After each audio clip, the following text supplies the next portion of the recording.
Most relationships, they are based on fear of loneliness. Because as we grow, we create an identity or an ego structure. And the fundamental, so my identity or your identity, it was growing, it matured. You can call it I, me, mine. But what happens, I become isolated by it. So I'm standing here, I'm surviving here, I'm living here, and then there is a rest of the world. So once I'm isolated, even if I'm in the middle of the crowd living in a huge city of million people, still I feel lonely because I'm isolated. So I have to feel that loneliness, fear of loneliness. Because that loneliness, if I allow to persist, it will take me to a void. So loneliness is the biggest cause of depression. And depression is a very cold, impersonal void.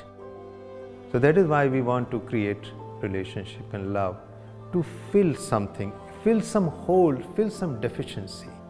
But that is too much asking from the other person that this is my need, please come and fill it up. So basically I make other person as an object. I'm trying to mold other person according to my need. It is going to be crisis one day. Because other person is used as an object. Because I want to mold that person in order to fulfill my need. Crisis will be there. So in the beginning, relationship will come with a very beautiful feeling of love, with excitement and thrill. That is what is love's nature. But very soon, actually, it will start tapering because of that reason. But it need not to be like that.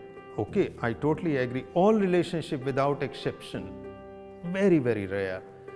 They are because of this fear of loneliness. But if I'm aware enough, if I'm intelligent enough, then I will discover very soon, listen, I'm using this person. I'm making this person an object.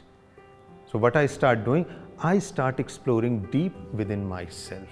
The relationship becomes a mirror or a stimulant or motivational factor to discover myself more. And in that process, we can come to a point where loneliness is transformed into aloneness. And aloneness, the definition is when I'm filled with my own being, because that inherent energy, inherent joy, which I was getting through the other person, is now erupting from my own being. So that is the state of aloneness, that I'm fulfilled, I'm filled with my own being, with my own resources. And suddenly, I'm not using the other person. I'm not exploiting or manipulating the other person for my own pleasure, to fill my own loneliness. So what happens in those moments? Other person becomes a subject, just like me. So it is not I and mine. It is I and I. Two eyes are meeting on equal footing. Because love cannot happen if other person is not equal.